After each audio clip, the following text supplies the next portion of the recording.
Hello, everyone. Again, this is Johnny Farias. I'm here with Community News. Today, I have the pleasure of having Nimmond Lockhart. He is a Homestead a native, basically. He told me we were talking that he's been here since he's been 2 years old. He's a veteran. He formerly had a newspaper called The Monitor out in Homestead. And basically, we're here today, which I want everybody to know now. We're going to talk about the situation that's going on right now, not in this country, but here in South Florida, in the Homestead area. It's a conversation that I've been wanting to have. So these are our personal opinions. I know, so here we go. Nimmond, give us a little about yourself. I know you're a veteran. What branch, Well, you picked the hardest questions first, John. I tell you, talking about myself. By the way, it's good to be here. Nice to see you again. A little bit about myself. Raised here, right?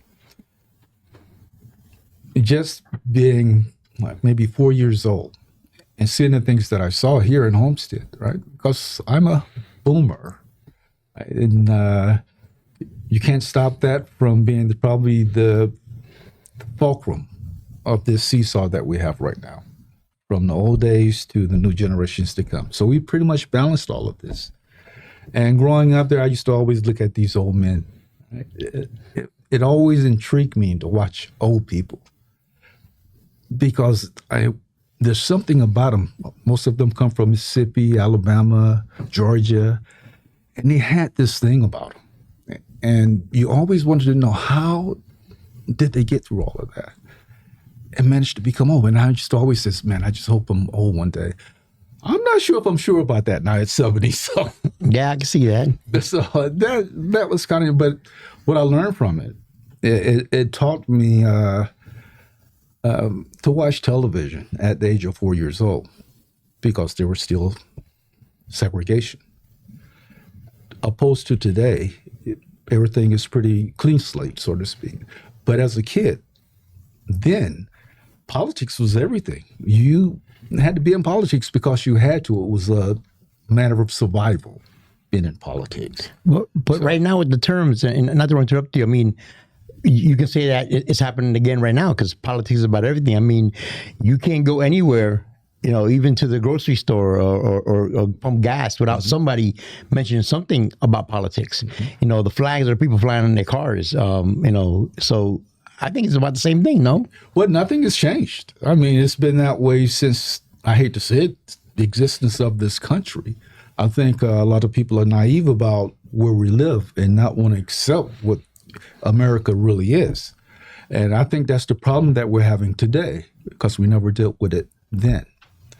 And I remember my first elementary school, I remember her name was Miss Queen. I'll never forget her. But that was in segregation. I couldn't cross the street to the other side to play basketball, right? So with that in mind, and you're looking at today, it's just a different, it's the same, but it wears a disguise. This time wears a disguise prior to what it was before. And what's the disguise? Well, God, you want me to go there? Well, I mean, I would like to know my listeners would want to know what's the disguise. Well, the thing is we're in the same place we were in the 60s. Nothing has changed except for the design of how things are working today. It was pretty much that you were giving some rights, right? But never enough rights to put you to the next level unless you really fought for it. But that was the key, is fighting for it. As I told you earlier, I mean, I remember my stepdad used to always grab my hands, right, my wrists, hold on to me, and it wasn't to judge my strength, right? It was to judge my will. Right? How far was I willing to go? How long would I hold on before I says, okay, let me go, right? That was a determination that everyone had to make during that time. What were you going to do? How long were you going to last? Were you going to get suppressed and just go back into the house? Today, it is a different story. It wears a different suit. Then it was straight out. You knew what you're dealing with. You knew you couldn't go to that side of the street. You knew that, hey, if you were the wrong color, you couldn't go into that store. Today, you can do those things, but the way things are taking place, nothing has really changed. Today is just a bigger. The media has more of control of it now. With social media, nothing has really changed. It's gotten worse. It's just magnified over the years. Okay, to play devil's advocate. Okay, you say that things are the same, just a different disguise, but I've seen some and a lot on social media. People will say, but things are better for blacks and for brown people. The workforce. Now you can go to school, you can go to college, you can do the same thing. You got the same benefits as a white person has. That's what people are going to say. Okay, especially now after what just happened with the Charlie Kirk thing. I've been watching a lot of those videos, and I hear that from a lot of people. What would you say to them? Because to a lot of people, that to them things have changed for the better. Well, it depends on how you want to raise that bar, right? And how low you want to keep that bar. I say that it's just a different disguise. Because if you think about it, I put it this way: the fastest man in the world, right? And you can run this with this guy in the 200 meters. You give him a, say, 50-meter head start, and when that gun go off, you're at the beginning, at the starting line, that gun go off, and he's the fastest man in the world. You're just the average person, and you're going to try to catch him. And every step you take, and every step he takes, there's other obstacles thrown in the way. By the end of that race, do you really think you're going to catch up to him? Those obstacles are still there, and it's just a different disguise. You can never catch something of that nature that has that kind of power and is not willing to let it go unless there's going to be a struggle for it. And when I say struggle, as I mentioned before, there's never been a significant change anywhere in this country or throughout the Bible without bloodshed. And what we have in place today in politics, people are pushing it to that point. But as we're talking about generation change, they're willing to go that far in these current generations. We had to go that far, but that's how you ended up with civil rights. I understand the King version of the nonviolence, but he didn't die from nonviolence. He died from violence, right? So you can play that side of the game if you like, but it's the other side that really makes a difference. You're going to have to match step for step if you plan on moving forward. Okay. You had a newspaper called The Monitor. Yes. Being what you see today, that in my opinion, you have them trying to silence the media and try to control it. From what it was back then to now, what do you see? What kind of change do you see, and how do you feel about that? Being that you're a person of media. Well, it depends. If you're going to be in the media, you have to have some backbone, and you can't be afraid to ask certain questions. Whether I understand that a lot of publishers, the owners, don't want you to go to that point, but I was a publisher of my own newspaper, so I can pretty much say what I wanted to. Pretty much got me in trouble a lot of times because, I didn't have a fantastic staff. It was a community newspaper, and I didn't build it just to have a newspaper just for the sake of news. I built it because it was the first community newspaper in the history of Florida City, and it was a black owner. And I love history, and I wanted to leave a footprint. That's what that was. And when I saw wrong, I'm calling it out. I can't afford to go to court with you. They'd be sued by you, even though I know that I'm not wrong about something, but I'm still going to call you out. It just depends on what are you willing to take. Again, the wrist burns from my stepfather grabbing the wrist. How much are you willing to take? I don't see that today in the media. And you hear a lot of the time. I love Lawrence from MSNBC. because he calls it out. Even his own media, he calls out, especially the pool in the Capitol when they're doing the conferences. They're afraid to ask the right questions. So they just softball it along the way, and that's not going to get us anywhere. Right. So what do you say about now the administration, kind of using their power to shut down some of these media outlets, trying to get rid of late night show hosts, even them complaining now, I think the last Saturday Night Live skit that they did, I don't know if you saw it. I think I had to see it because it was pretty funny. But even those things are bothering the administration now. But if you think about it, they've been doing it for years. It just now all of a sudden it's bothering. Mm-hmm. Well, it's that's what this country was established around. It's by design. You got to remember who you have in the White House. He grew up when I grew up. He grew up during the time of segregation, make America great again. And this is where we're trying to get back to that point.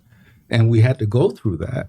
The media during that time was pretty hard because we didn't have a problem with Nixon in the media. They went and did what they had to do. Today is difficult to do because I just don't think the generations have the backbone to do it. As I told you earlier, a kid get a cut on their finger today. That sounds like you got to go to the emergency room. I mean, they can't handle the pressure. And when you're talking about someone that grew up in my era, he's seeing things that way. And if the younger generations can't pick up on that and establish that type of backbone, we're in big trouble because this country is built around what he's trying to do. That strength is still there. It was just in the crevices, and they needed someone to come out and stand in front of it. And now it's there, and he's got the power now, being in the seat that he's in. So, right, you're a veteran. Mm-hmm. What branch? Air Force. Air Force. Well, thank you for your service. I have a quick question about the military. I'm a Navy veteran. I went in 1987. Which during that time, I can tell you there wasn't many Hispanics when I went in. And I got stationed in San Diego, California, and we still didn't have that many Hispanics. How was it when you went in, and what do you think about what just happened when they called a meeting of all the Wasn't brass? that a tragedy? Oh, my God. So give me your opinion on that. That was a tragedy. I remember working with Sears, right? And I was a manager with Sears. But I had only been there maybe 5 years. But they wanted me to do these different spots of presentation. Headquarters was in Chicago. Right? So I would go there to do these meetings for all of the managers that would come in from around the country. 20, 25 years, 15 years or so. And I am, maybe 5 years into the system, telling these guys what they need to do. And I'm going, that doesn't work. I think they should be telling me what to do. And to get up there and pretend like you know what you're talking about, and it was an insult, is what it was. It was basically an insult. And I hope the military does what it should do, follow the Constitution and not the one man. And I really do. I have trust that they will do that. I agree with you, but now also if you go back, and again, I'm a veteran. We follow the UCMJ, which is the Uniform Code of Military Justice, but that one man is the commanding officer. I mean, isn't that kind of like a conflict? If people would say, "Well, follow the Constitution," but then we have a commanding officer. No, it's not, because your obligation is not to him. Your obligation is to the Constitution. When you raise your hand and take that vow, it is not to the president. It is to the Constitution. And that was written that way for a reason, because of what the president can do and the power that they have. And all they had to do is make a twist. And then this is what you end up with. And if you didn't have that in your Constitution, well, guess what? You would be a Russia. You would be Hungary. You would be Turkey. I want to ask you a quick question about immigration, because I got here in 91. I was, so when I got here it was a little different, but you that grew up in Homestead. What do you see the difference now, especially with all the ICE roundup? How's Homestead looking right now? Is it empty to you? You think it hasn't phased Homestead at all? Give me your opinion on that. Homestead is a ghost town. And it's going to bite everybody in the butt when it comes down to it. Just give it some time, it will. Farmers are already hurting, right, across this country, especially in Homestead.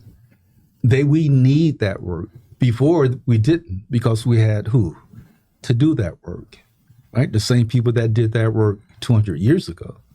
You have them now, that is a different thing. That the people you had 200 years ago are now getting the education that most people can get, and now you need someone else to fill that void, and now you're taking that away. I don't know how you're going to make this work. I say within 2 months. I don't say you're going to make it work, because now small businesses are closing. Prices are going up. Well, have you seen the quality? Because you said you cook. Mm-hmm. Have you seen the quality of the produce at the supermarket? It's getting bad. Yeah, it is bad. And it's not going to change until someone change it.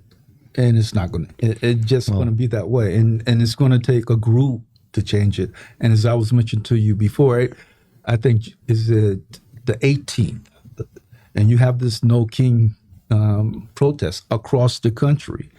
It's going to take that kind of mass of people to change these things. Can you explain to the viewers, because there's some viewers that might not know what the No King protest is, or No King period. Can you give us a quick explanation of what it's about? Well, basically, it's a protest against the establishment that is trying to just reel the power of the people on them.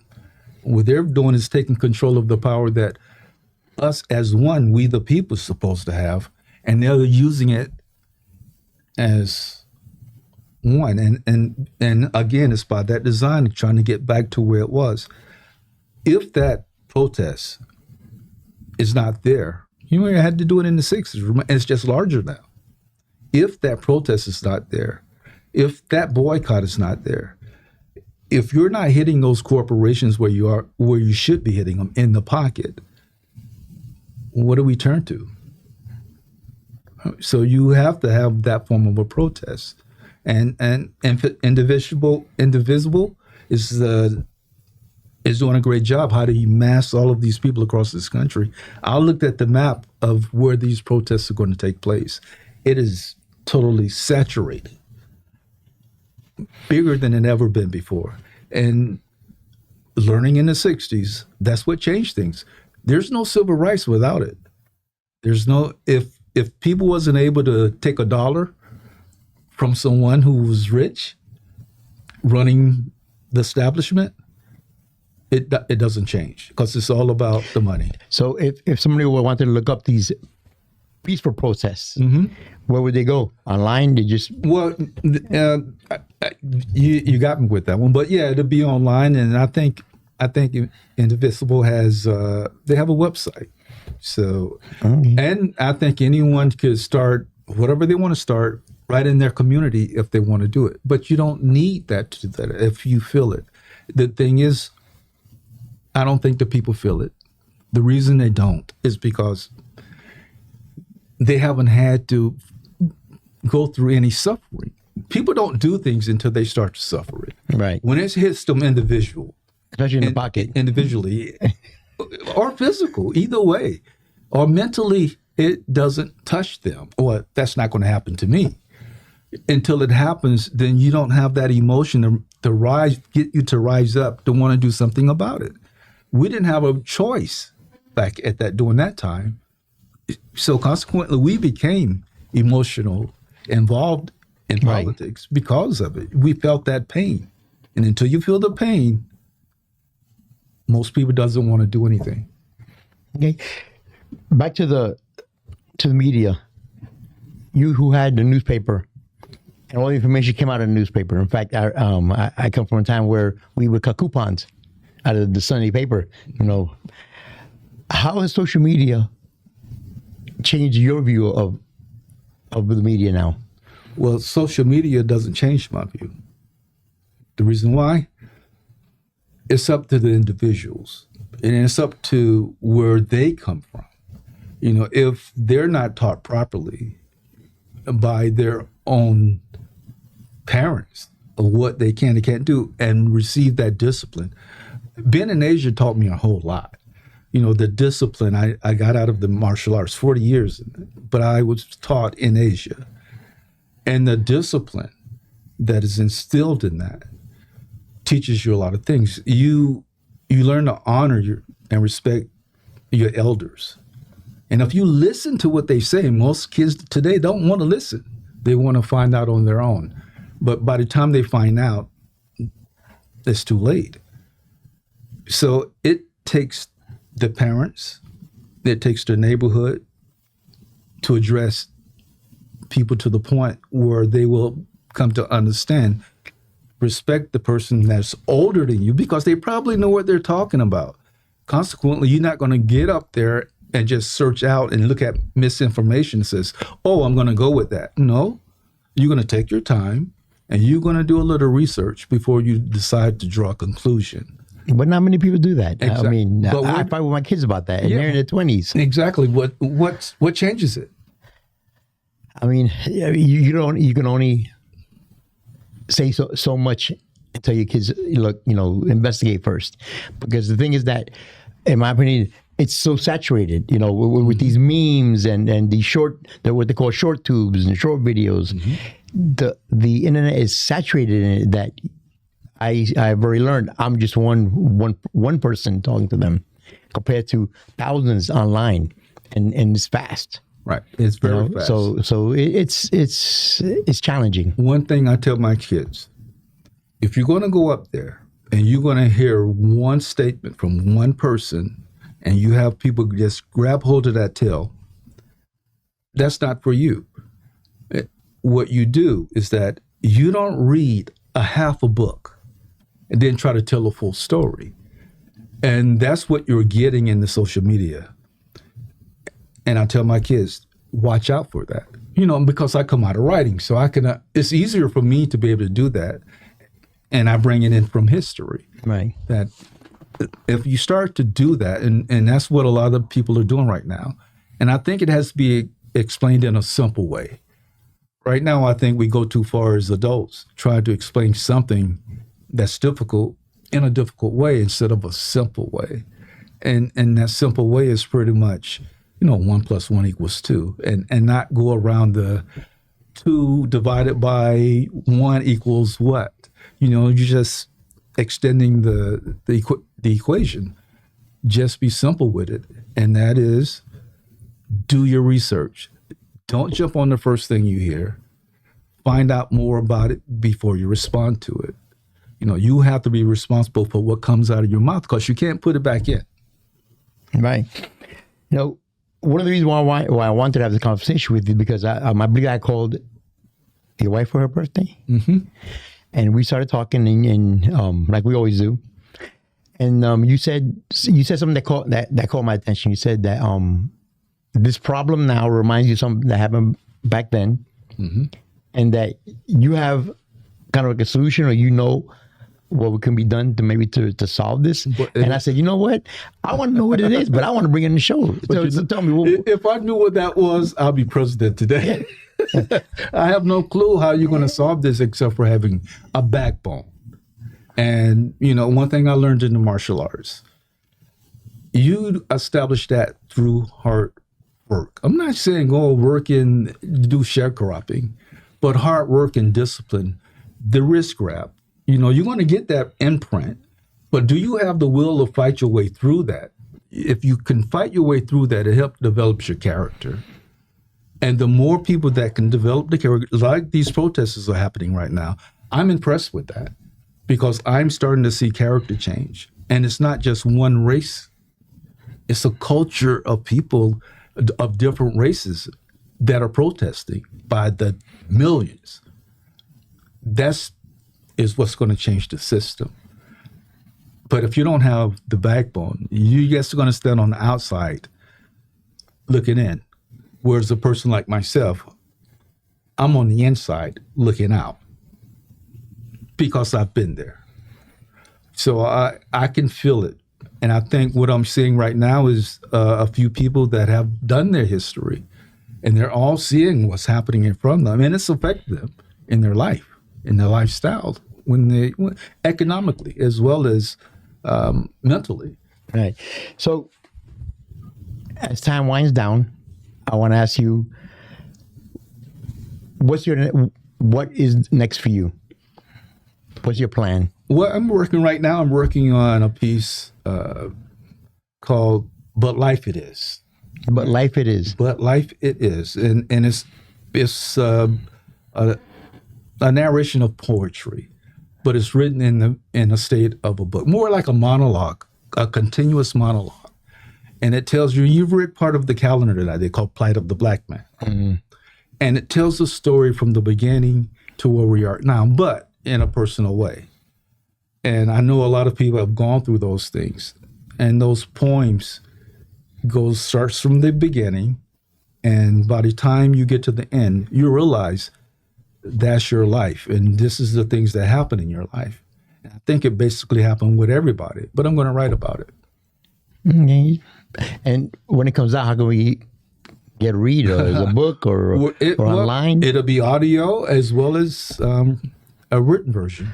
Okay. Well, I like audio because audio gives you the expression of what the words truly mean, versus when you read it, you can't get that expression. You get your expression of it. You can feel it in your heart the way you feel it. Right. But you don't feel it the way the author does. And I think audio works better. So I'll be doing it in both. So when you're done, you let me know. We come back on the show and we talk about Absolutely. the monologue. I would love to talk about it. Without a problem. And we're looking at somewhere in the beginning of the year. Okay. So I'm excited about it. Really, if I can get to it, because I'm playing that reverse role. I'm retired and I stay home. My wife goes through work every day. I'm cooking and I'm taking care of everything. So I have to split that. And if you understand writing, it's not like you can just get up and sit back down and keep the same thoughts. So it's difficult, but I'll get there. I mean, I write, but not like that. I mean, sometimes I got to think about what I write nowadays. But yeah, I know what you mean. I know what you mean. Well, Nimmond, it's been a pleasure having you here. A pleasure always conversating with you. This time at least we get to conversate in a different format. Absolutely. I've always enjoyed your opinion on things and the outlook you have ever since I met you. And I've known you for a while now.